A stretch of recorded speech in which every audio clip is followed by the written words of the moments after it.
turn things over to Doug Blomker from Emergency Management. He's going to give you a pitch. Okay.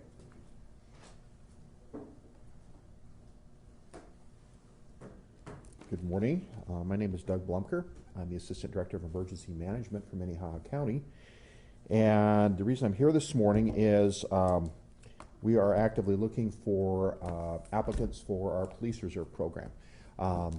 One of the many jobs that I have as an emergency manager is to administer volunteers, and one of the units that we have assigned to us is the Police Reserve unit for the county that also assists the city. And right at this point, we're taking applications.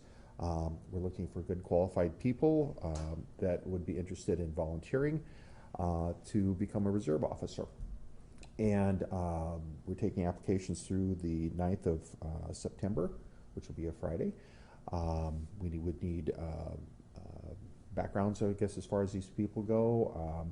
One of the things that we look for is a good quality person, somebody of good moral character. Don't have to be perfect, but again, somebody who's interested in helping and working with the community to serve it. Also, we're looking for people that would possibly look at being interested in becoming a full-time police officer. And this is a good stepping stone for a person to gain some experience, to learn more about the field as far as what's encompassing with it, what's involves. And we train them and basically help them out if they're interested in doing that. To be eligible for that, you need to be at least 21 years of age by the time that you're sworn in as a reserve officer, which would be May of next year. You need to have a good driver's history, a valid South Dakota driver's license, and be a good moral character, as I mentioned also. Our application process involves, first of all, filling out an application.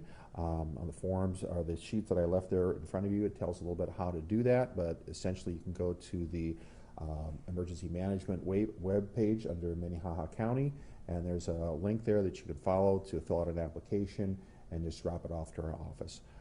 If you're curious about how to do that or any questions that you could have, you can call our office at 367-4290 anytime during business hours and talk to one of us or leave a message, and we'll get back to you and tell you a little bit more about the process. Once we have an application, we do background checks through the sheriff's office. We do an oral interview, a written psychological test, background check through references that are provided, and then we make our final selection based on the number of candidates that we have left at that time. It is a competitive process, so understand I don't take everybody who applies. I mean, if I get 50 applications, but I'm looking for 10 qualified people, then I have to narrow it down to that point and take those people. Once we make our final selection, they start training in January of next year. Training is 2 nights a week, Wednesday, Thursday nights, and there's some Saturdays along with that also, and that's about 5.5 month process. So they're going to be pretty busy through January through May. And we cover everything, including search and seizure, police procedures, firearms, defensive tactics, first aid. So it's pretty involved. It's not as thorough as you would, for example, get through a police academy, but it gives our applicants or our officers a good working knowledge of how officers function in the field, and gives them enough knowledge to help them out and do that. Once they're done, they're sworn in, and then they start duties as a reserve officer. They would be working with full-time officers riding on patrol, or whatever else we have going on. This week we're very busy with the Sioux Empire Fair, so all of our officers are helping out there, helping with security in the evenings.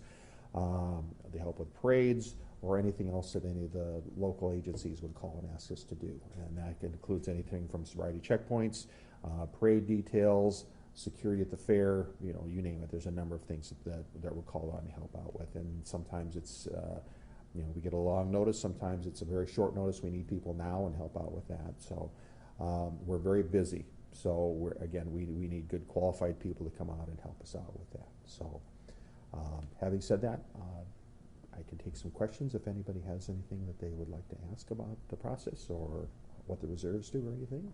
Do you have a specific number of applicants, positions? At this point, I don't have a specific number of applicants. The more the better. If I have a broad base of applicants, it helps us select the best number of people that we can do.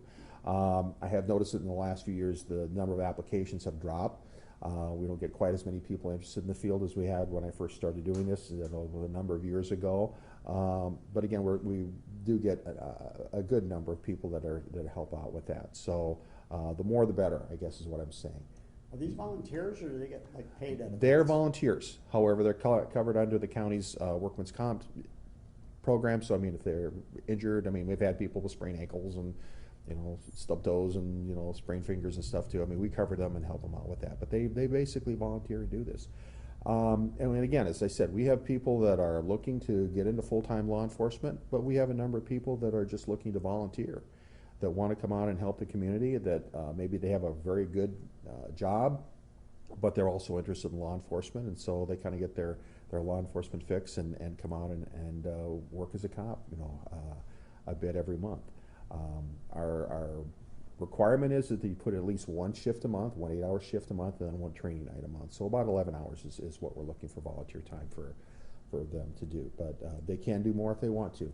There's a cap of 40 hours per month, but that's by the state. But they can do anywhere up to that point that they want to be involved and do some stuff. So we encourage them to be busy and have fun. Okay, so. Again, the process will end September 9th, so if anybody has questions, give us a call, follow the link, and again, if anybody's interested, let us know. Okay. Thank you very much for your time. Thank you. Okay, let's start off. One of the people we were looking for, Tanner Turkey, was found last night. This began probably about 7:30 p.m. We had the door to close. We had our street crimes officers were looking for him. They ended up finding him in the area of 700 West Rice, 700 block of West Rice Street. They saw him get into a car. They tried to stop that car, and there was a pursuit that happened. During that pursuit, the vehicle ended up sideswiping another vehicle that was driving. That was near 8th Street and Grange Avenue. Just minor damage that happened from that. The suspect car ended up stopping near, kind of in the area of 10th Street and Menlo Avenue. It was kind of a dead-end area. A couple of people jumped out of the car. One of them was Tanner.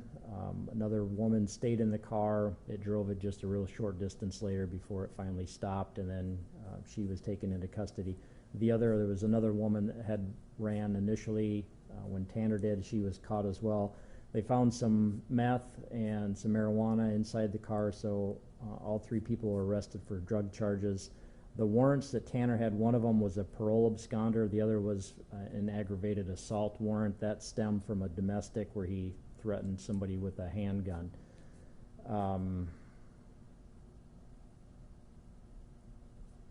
Let's see, sorry, I'm just losing my train of thought. That car, once they figured everything out or got everybody taken care of, arrested, learned that car had been stolen. That was stolen on August 7th. That car had been taken from an unlocked garage. Somebody walked in, grabbed the keys, and then drove away with the car. So they had no connection with that car. We don't know if any of these people were responsible for stealing it, but certainly they were driving it. I think that's it on that. What questions do you have? Will he be facing any new charges other than, I guess, what he had a warrant on? Yeah, he had some drug charges as well, and You said meth and marijuana, correct? meth and marijuana, right? Any large quantities?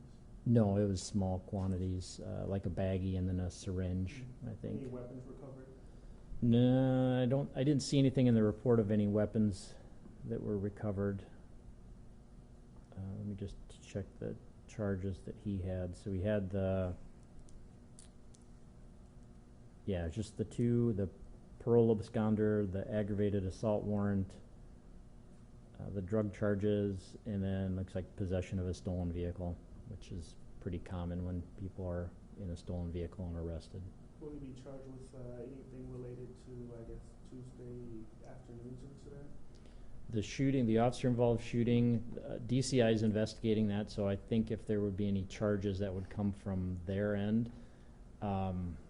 You know, I think the chief explained that. We didn't really know what his involvement was, but we know that he left when the shooting took place, and so that was one of the reasons we were looking for him.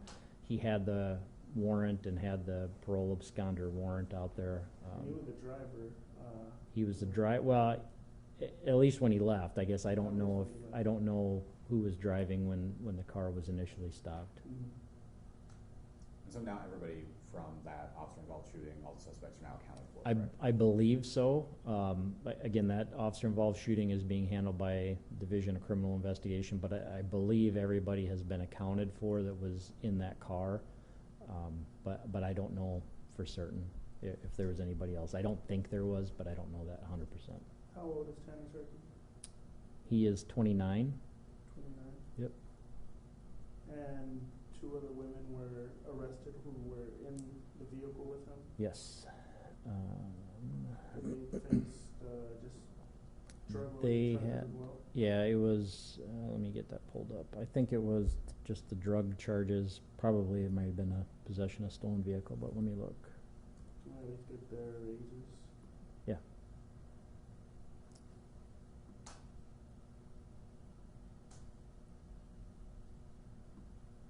The passenger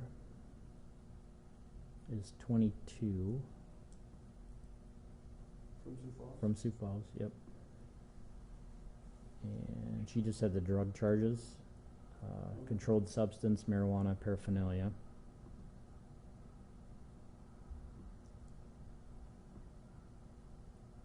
And the other one, she's also 22 from Sioux Falls.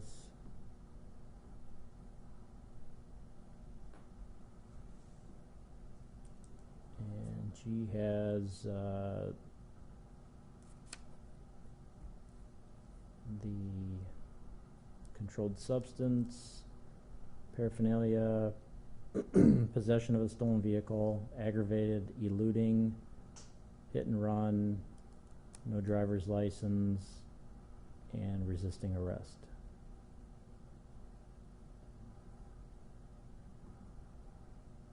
And can their names be released soon? Yeah. Her last name is Perry, Perry. First is Rihanna, Rhianna. Middle is Renee hyphen Tosha Monique.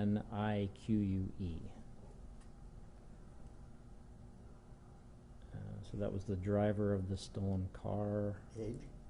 22. And the passenger that tried to run, her last name is Hall, Hall. First is Yealie. Middle is Blessing, Blessing. She's 22 from Sioux Falls. And she just had the drug charges, it looks like.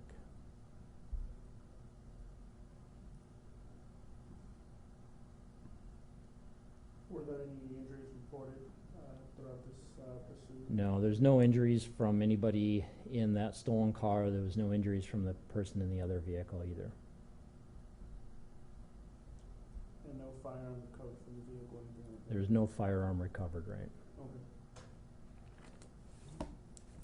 The two vehicles, the Bonneville, that was related to the officer-involved shooting, and then there was that tan truck, the F-250 we put out. Both of those have been found.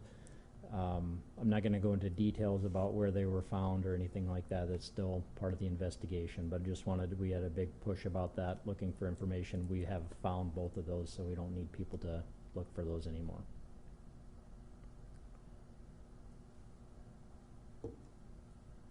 Anything else on that? Okay. The other, I guess the shooting that happened yesterday morning, that's on the log. I don't have much more to add than that, but we're still looking for that person. And initially, I guess at this point, the suspect, things seem to be pointing to He's got a, what was that? That was a parole absconder warrant, I believe, but we're still looking for him. And I don't really have anything more to add other than what we covered yesterday.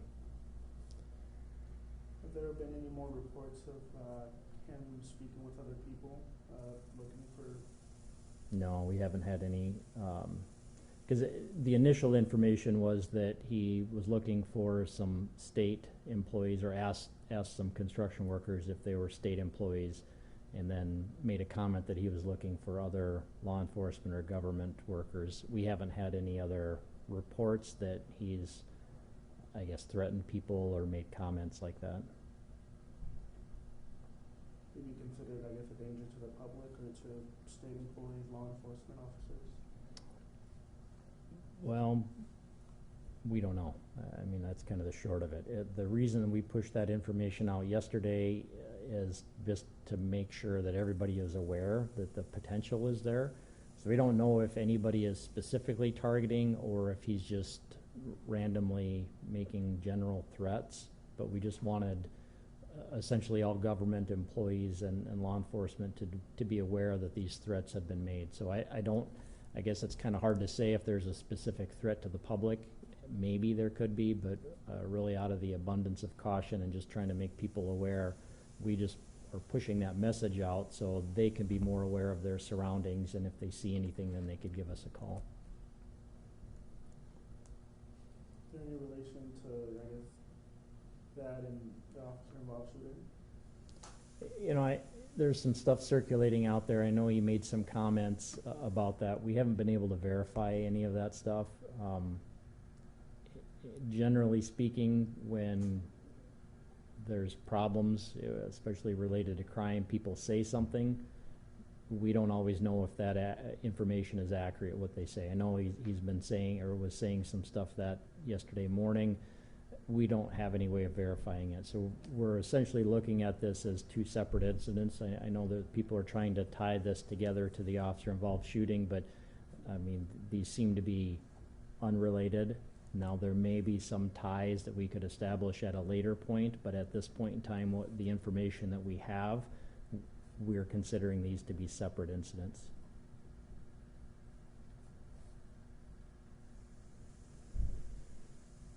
Good on that. Okay, I really don't have much on the log. Aggravated assaults, one of them, a guy was in a hallway and was hit. There was a couple of guys with baseball bats and he was hit. No serious injuries from that. He didn't have much information on the suspects. The other is a domestic, a strangulation case. Burglaries were reports. Same thing with the disorderlies. The family offenses are all protection orders.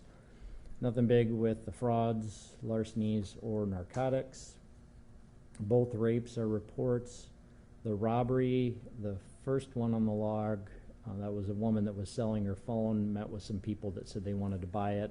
They ended up punching her, took her cell phone, no serious injuries on that. And the other was a couple of guys that know each other. One of them took some cash from the victim and then threatened him with a motorcycle helmet before leaving. So no injuries there, no arrests on either of those. Sex offense is a report, and the weapons violation, that was the gunshot call yesterday morning that we talked about. That's all I have, unless you guys have anything else. We're good, sir. Okay, thanks.